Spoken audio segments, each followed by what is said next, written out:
Welcome back to 30 days to your first or next online course. This is day 29. Oh my God, you have done it. You have followed along. You have had these ideas in your mind. You have had all the, bits and pieces going and swirling around in your head. And I'm sure that you have a much clearer idea of what it really takes to create a course. And is your business at the point where you should really seriously consider creating an online course for your coaching business? If you are new around here, then let me introduce myself. My name is Zsuzsanna, and I help overstretched business and mindset coaches to leverage their time and expertise by turning their one-on-one coaching packages into self-study digital courses so that they can have the life that they desired and planned for when they started out as online coaches. And I promised you to have a recap, right? So, yes. When we start out as a service provider, we have this very idealistic vision that we are going to help everybody and anybody who wants our help. And then we start signing clients. I'm not talking about the initial, phase when you have to figure out what it is that you want to help people with and how you want to help them. But once you start signing one-on-one clients, you realize that your way of coaching works better for a certain group of people. And that is when you realize how important it is to find your people, right? I really like to say that when you work with your personality, then you resonate with a certain group of people much more than when you create a product or you create whatever it is. And then you also realize that these people are abundantly accessing your energy, your way of coaching them through certain situations, and your way of doing things, right? And then you understand the power of your obvious, because it is so close to you that a lot of the times you don't even know that you are good at something until you get the feedback that, oh my God, you are doing this in a way that I have never seen anybody do it. And then you realize that, oh my God, if this is something that it's only me, then why don't I just, trademark it or, do something that it really belongs to me. And that is the point when you have to be ready to stop trading your time for money. That is the time when you really understand that you have something in your possession that can live its own life. So this is like a birthing process from the moment you decide to support people with something up until the moment that you realize that that something has its own life.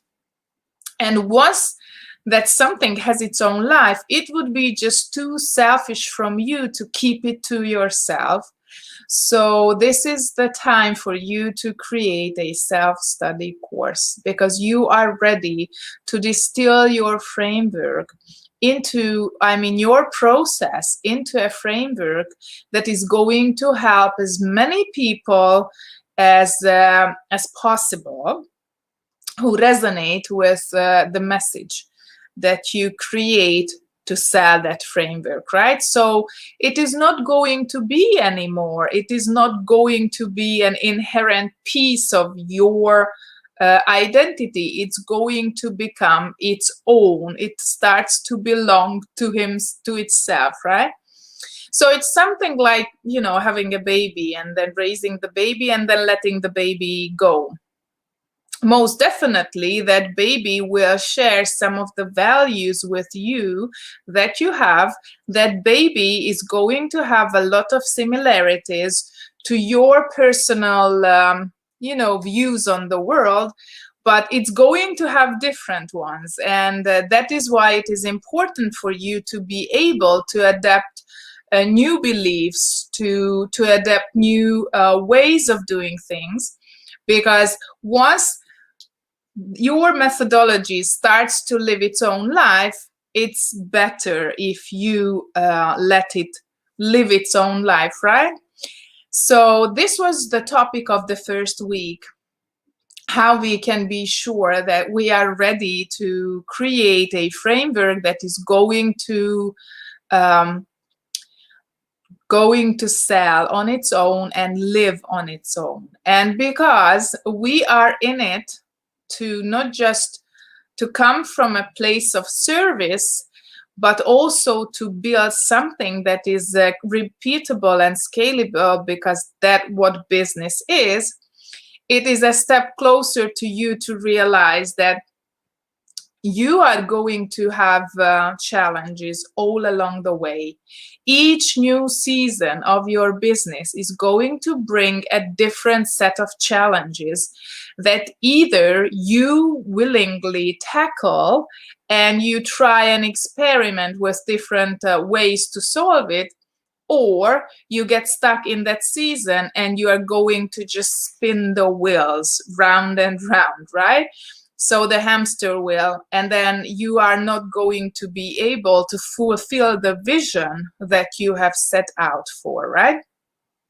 Usually, this happens around the first, let's say, first year or the first 15 months, when you have consistent clients and you realize that you have a fully booked calendar, which is a good feeling at the very beginning, because you have overcome the first, initiation phase, so to say. And then you understand that people need you and you know how to be there for people, but then you cannot be there for yourself. And that is something you cannot afford, because you cannot pour from an empty cup, right? Oh my God, all these metaphors. So you start thinking about ways how you could better manage your time, how you could do more self-care, or how you could become more,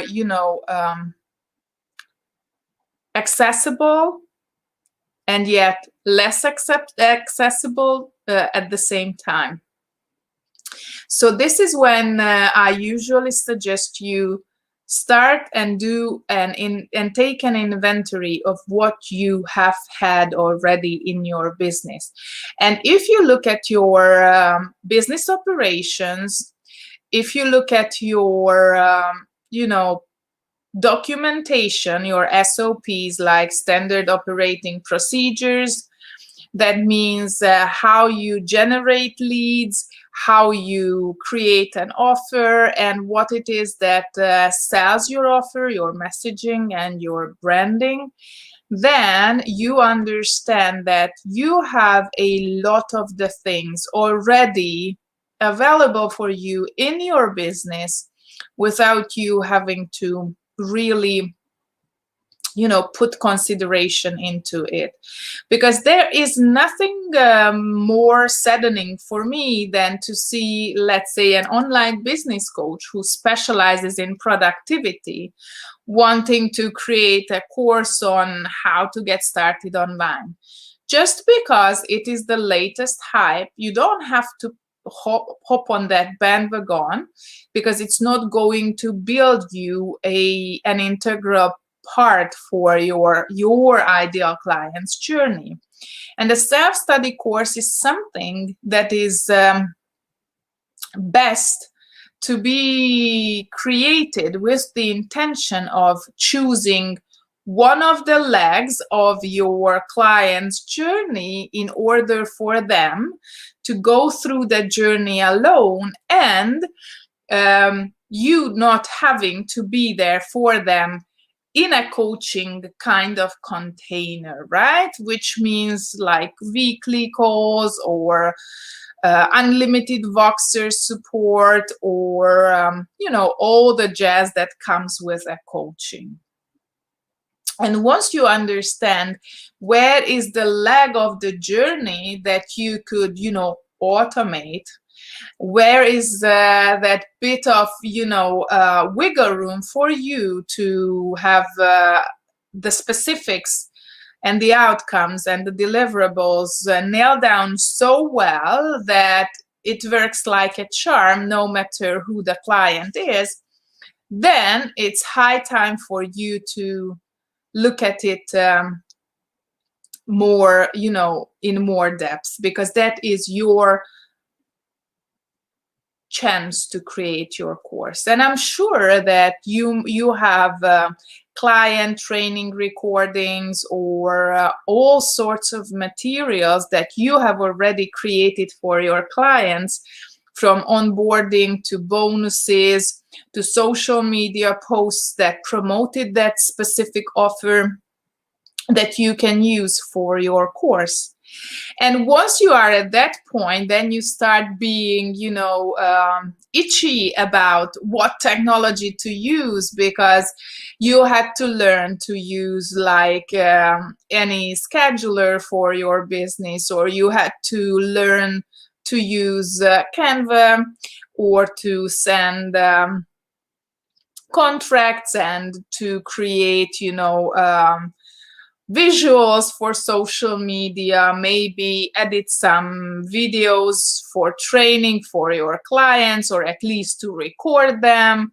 So by then you have all the necessary skills to become a course creator, with the exception of being or using these skills intentionally. And when I say intentionally, I do mean it intentionally. You have to be very intentional about the different course content pieces that you are going to use. I mean, the content pieces that you have to be repurposed for your course.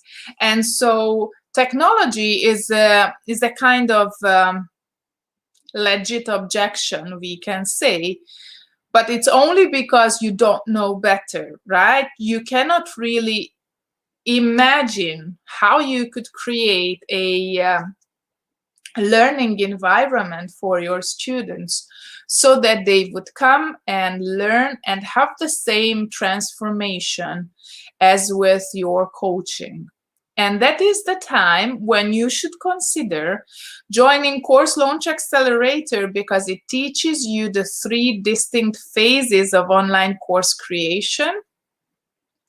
And that is where you can really understand what to do with all the, revelations, all the ideas, and all the different aspirations that you start having about creating that course. And the 3 distinct phases are very necessary to work through and gain clarity, because you want to create that learning experience that reminds your students of the experience that they get when you coach them, but you also want them to be able to go through it on their own, because there is nothing more lasting than you working your way through overwhelm and not knowing and figuring out and finally nailing it, right? So you want to create an environment, a learning environment that is safe and engaging enough. And for that to happen, first you have to dial in your framework, right? That is going to be the backbone of your course. And then you want to create a message that differentiates your course from your coaching package, and you want to be able to, master it or fine tune it so that you could pre-qualify your students without having to hop on, sales calls or enrollment calls or coffee chats or whatever you want to call those calls. And then you want to create the missing content pieces in order for them to support your ultimate learning outcome for your course. So these are the 3 distinct phases, and I like to call them the mindset of the researcher, that is phase 1. And week 2 was a bit about the mindset of the researcher, because you were, assessing what you already have, what it is that you could really bring to the table, and how it works for your clients. And then the mindset of the PR pro, I like to say, and this is more like the social media manager and publicity expert in your pocket, because it is nice to hire help, but you have to find your own voice in order for you to connect with your people. And I highly recommend you put in the effort, time, and any other resources that you can muster up so that you can sell your course without having to, fine-tune Facebook ads. And, this is something you really want to be mindful about, because that is just like another rabbit hole you don't want to go down. And then the last phase is the mindset of the engineer, because that is when you have to let go of everything that you feel or think about your framework that you have put so much time and energy to perfect, and researched it to the T, and you have gathered enough data so that the engineer can design a learning experience out of it, right? So with that said, you are going to find a link to Course Launch Accelerator where you can get started with your online course creation. And if you want to chat about it, then you can find me anywhere on social media. I am more than happy to chat with you in the DMs or PMs. Or also, if you are on Facebook, there is a book a call now on the top of my page where you can book a 15-minute call to see if you are at the point in time with your business where you can really hone in on your framework and skills and experiences and expertise, and create a framework that delivers results and impact on autopilot, right? So if it is something for you, then I would really love to talk to you. And day 30 is tomorrow. And it's going to be an amazing day because you are in for a treat, definitely. A treat that you don't want to miss out on. So until next time, see you around, same time, same place.